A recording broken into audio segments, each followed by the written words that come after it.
Advanced Heroquest, The Kidnap of Alrik Rinkeldraz, Part 2.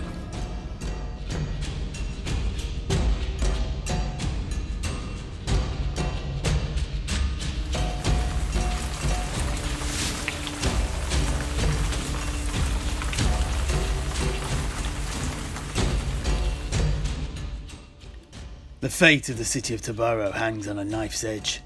The de facto ruler of the city, Marco Broglio, and his coterie of city patriarchs are consolidating their grip on the municipality through a truce with the invading forces of the Skaven, who now, after the death of the white sorcerer Darkheart, are under the leadership of his usurper, the Grey Seer, Cratch Prideflayer. In a bold move from the newly forged alliance, the Ratmen have launched an all-out attack on the headquarters of their mutual enemy, the Engineering Guild. It cost the Skaven hundreds of lives, but they were able to break through the defences and slay everyone they encountered, until, at last, they reached the leader of the resistance, the Guild Master, Alrik Rinkeldraz. However, rather than fighting him directly, the sneaky rats quickly overpowered the dwarf with a poisonous gas attack and dragged his unconscious body out into the street. The triumphant Skaven are now intent on parading their prize around the city before delivering him to their ally, Marco Broglio, for public execution. However, what the Skaven were not planning on was the intervention of the shadowy elf Torallion and the knight Heinrich Lowen, two of the infamous assassins of the Grey Seer Darkheart, who are intent on painting the streets red with Skaven blood.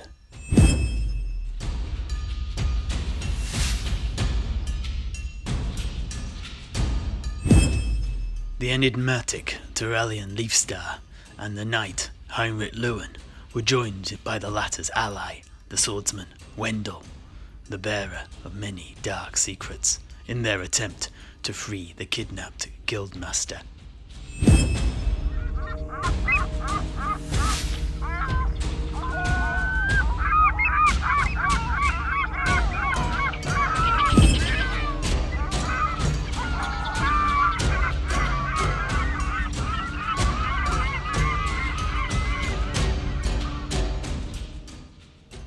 The party began outside their favourite haunt, the Siren Song Tavern, at the rear entrance, the one that led directly onto the main thoroughfare to the more affluent area of Alteza. This was the road the Skaven procession would need to take in order to transport their prisoner to the house of their ally, Marco Broglio. The nearest portion of the road started at the eastern entrance to the city's main cemetery and ended at the Golden Gate of Alteza. Nearest the gate, many of the buildings had been burnt out by the marauding Ratmen, and they had begun to build makeshift scaffolding in other places, with an eye to eventually fortifying the area. The building nearest the tavern was a chapel to Sigmar, the god king of the empire to the north. This remained intact. At the portion of the road nearest the graveyard stood a befouled fountain. It was here that the proclamation of the Alliance had first been nailed. The party knew this area well, and they hoped that they had enough time to prepare a suitable welcoming committee for the rats. The blood would flow.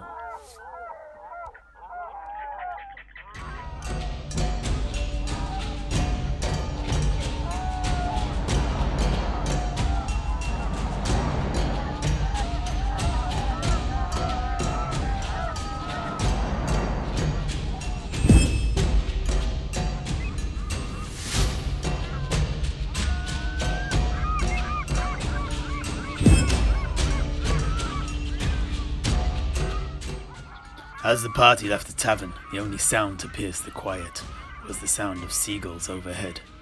Heinrich and Wendell took the lead, with Torallion in the rear. Wendell and Heinrich moved straight over the crossroads in front of them and made it to the main thoroughfare. Torallion, instead, bore to their right, behind the Sigmarite chapel, and went towards the old bell tower and befouled fountain. At the end of each exploration turn, the GM rolled a die. If the result was equal to or less than the turn number, the Skaven arrived. At the end of turn 1, he rolled a 9, so the Ratman's procession was yet to arrive. The elf next made his way to the fetid fountain and searched it, but only rolled a 9, so found nothing. Wendell too moved to the nearby tree to search the area, but also found naught. Heinrich made his way to the entrance to the chapel, opened the door and stepped inside. Within, there was a large table on which lay a key. A locked cupboard was on the far wall, guarded by the senior apprentice of the guild, Steiner. The boy leaned in and aimed his crossbow at the knight. "Oh, it's you, from the tavern. What are you doing here?" Heinrich briefly explained that they too were there to help free the guildmaster from the clutches of the rats, and with that, Steiner looked relieved. Heinrich stepped inside the chapel and moved to the table. Here, he found nothing except the key to the locked cupboard on the opposite side of the table. At the end of turn 2, the GM once more rolled a die to see if the Skaven had arrived. And once more, the rats failed to show up. In the chapel of Sigmar, Heinrich took the key from the table and opened up the cupboard on the far wall. He found a fear-inducing mask that must have been confiscated and put away by the missing warrior priest of the chapel. Wendell decided to join the knight in the chapel and gave the room a quick search, finding 5 gold crowns scattered on the floor. Outside, the elf searched the nearby statue of Moor, but found nothing. The games master once more rolled to see if the Skaven arrived, but again, the Ratman failed to materialize. Turn 4 began with the crossbowman Steiner leaving the chapel where he'd been hiding and moving out to take a position on the main street. He was joined by Wendell, but Heinrich decided to head in the opposite direction in the hope that he could search the nearby ruined buildings for further useful items before the enemy arrived. The elf, Torallion, fell back to the chapel, sensing that their quarry was getting close. At the end of the turn, the GM once more rolled to see if the Skaven would show up, requiring a 4 or less on a d12. He rolled a 3, meaning that the Ratman had finally arrived, and the killing could begin.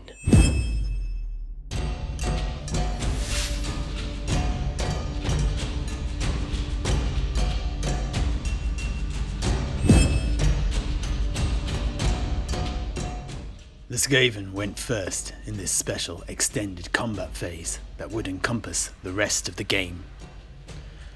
The first Skaven through the cemetery gate was the poisoned wind globadier, who, upon seeing the waiting heroes nicely bunched up, ran to be within range and pulled out one of the same orbs he had used to fell the guildmaster.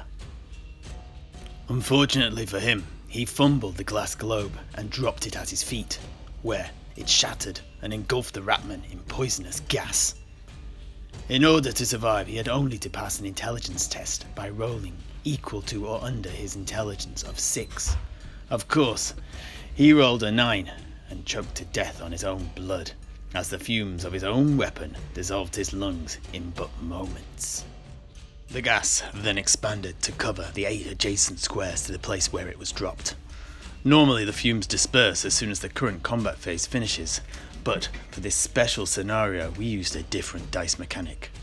The GM rolled a die at the end of each hero phase. If he rolled equal to or less than the number of turns since the gas had been deployed, it was then removed. With the thoroughfare now thoroughly blocked by a column of poisonous gas, the rest of the Skaven procession found themselves cornered like proverbial vermin at the entrance to the graveyard. The hero phase began with Steiner, who loosed a shot at the nearest of the two rat ogres, inflicting a single wound. Torallion followed suit and shot off an arrow at the same target, causing another 3 wounds. Next to act was Wendell, who raced forwards and lunged at the nearest plague monk, a blight-ridden musician, and he neatly pinned the rat's head to the drum before advancing to take on the next enemy. Heinrich now had to abandon his explorations and move towards the tavern, just in case any Skaven tried to go around the back and attack the heroes from the rear. The GM then rolled to see if the gas dissipated. However, it still remained in play. The Skaven in front of Wendell attacked the swordsman, but its amateur cuts and thrusts were easily parried. The remaining Skaven were unable to reach the heroes without entering the poison cloud, and so veered off towards the bell tower and the tavern, led by their master's banner bearer, and directly into the path of Heinrich Lowen. Once more, the knight's intuition served him well. The heroes then readied their weapons. They were close to their prone guildmaster, with only a pair of rat ogres and a plague monk standing in their way. Steiner took the opportunity to reload. Torallion, on the other hand, decided to abandon ranged combat and opted to make a move on the Skaven who were attempting to get around their flank. Wendell attacked the Skaven ahead of him and easily circumvented the rat's defensive parries to cut him down. The swordsman then moved to engage the fierce rat ogre in front of him. Heinrich made his way back to the crossroads in front of the tavern and called out to the oncoming Skaven. The GM once more rolled to see if the gas cloud dissipated, but there was only a mild breeze that day, and the miasma remained in play.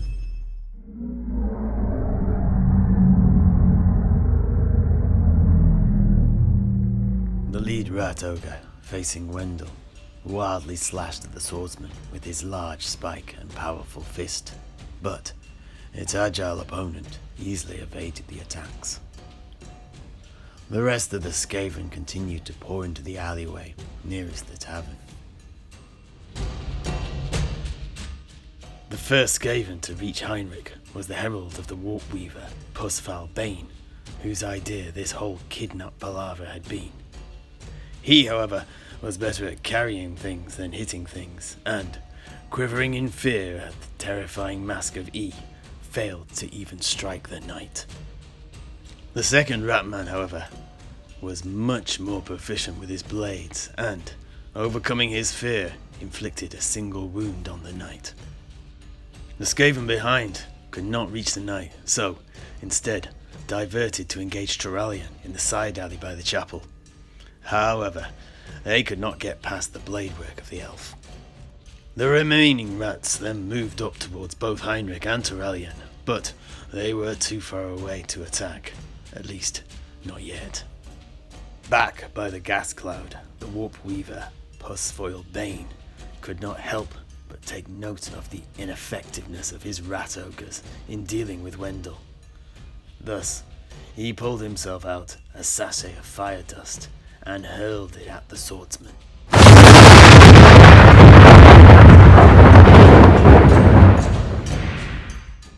It inflicted 2 wounds on the adjacent rat ogre, but removed all of the wounds from Wendell.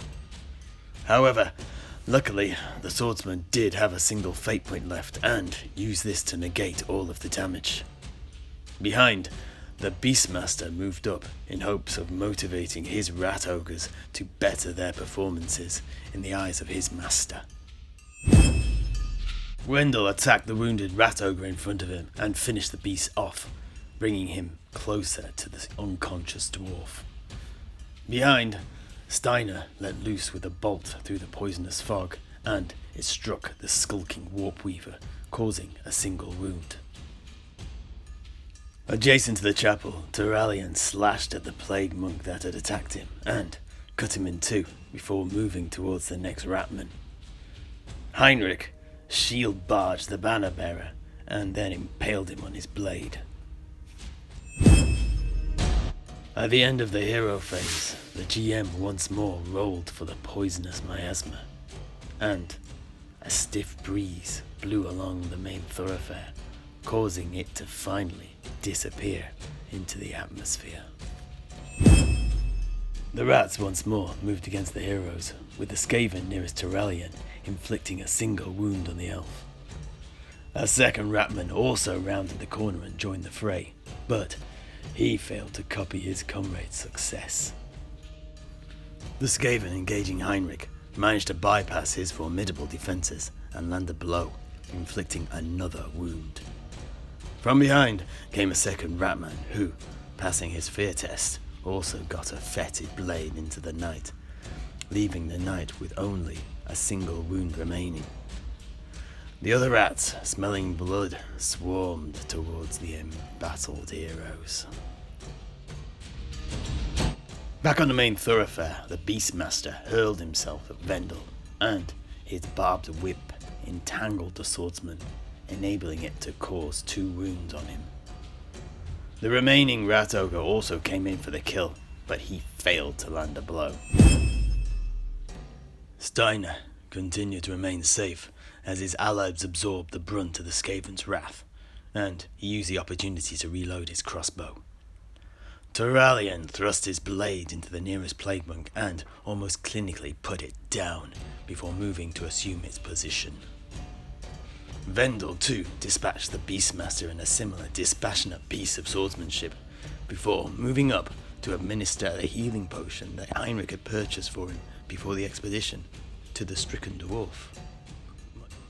Much to everybody's surprise, the dwarf Alrik Rinkeldraz had been awoken. He heft up his axe, thanked Wendell, before turning his gaze to the adjacent rat ogre. The guild master was no slouch in combat, and he relished a chance to get his revenge. The dwarf immediately inflicted 3 wounds on the massive rat beast, and the musk of fear could distinctly be smelt coming from the nearby warp weaver. Much as the warp weaver of the dead Cankerclur Darkheart had done when cornered, Pus-Foul Bane withdrew an ancient statue from under his robes and uttered the magical incantation to transform himself into the image of a terrifying creature. On this occasion, a warp-spawned demon prince from the realm of chaos itself. Elsewhere, the 2 Skaven engaged with the elf, rounded on the shadowy figure, but could not penetrate his defenses. Heinrich, too, found himself beset by rats, but the first rat to attack fumbled, and Heinrich took great delight in cutting him down. Its brother plague monks failed to cause any wounds through a combination of Heinrich's fear-inducing mask and the knight's innate skill as a swordsman. In the hero phase, Steiner raised his crossbow and loosed a bolt at the demonic warp weaver, inflicting 2 wounds and toppling the conjuration. The bloodletting continued, with Torallion also cutting down the rat in front of him, and then Wendell slashing at the rat ogre and causing another wound. Alrik Rinkeldraz then finished the job, beheading the beast that had so unceremoniously paraded him around the city, and Heinrich took down one of the trio of rats surrounding him. In the Skaven turn, both the remaining 2 rats facing Heinrich and the single plague monk fighting Torallion all failed to land any blows. With the thoroughfare clear of enemies, Steiner moved towards Heinrich at the crossroads by the tavern. Torallion easily slew the Skaven in front of him and intended to do the same. Wendell and Alrik also moved towards the last of the fighting, but Heinrich had everything in hand. He rolled a critical to hit the nearest Skaven, giving him an additional attack, which he assigned to the other remaining plague monk. And then, in a truly heroic flurry of attacks, he slew both rats and kicked their corpses to the floor. And with that, the heroes cleaned their weapons of Skaven blood. The day was won, and the heroes had freed the guildmaster and thwarted the plans of Marco Broglio and his nefarious allies. As a bonus, when they totaled up all the monies on the bodies they had killed, they found they had 390 gold crowns between them. Today had been a good day.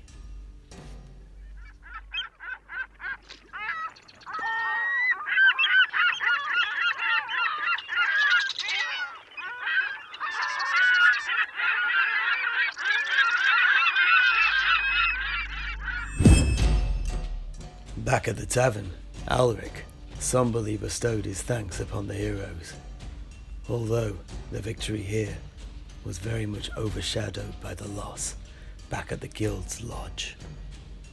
As the heroes and the dwarf spoke, he was pleased to learn of the heroes' plan to break into the tower of Marco Broglio and take his head.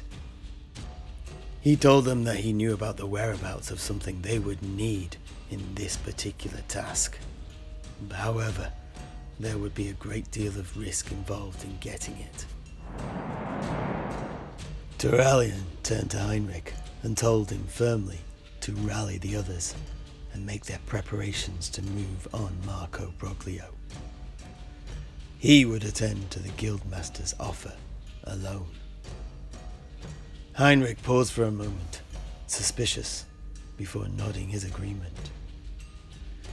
He had his own personal task he wished to attend to before the four heroes once more walked together.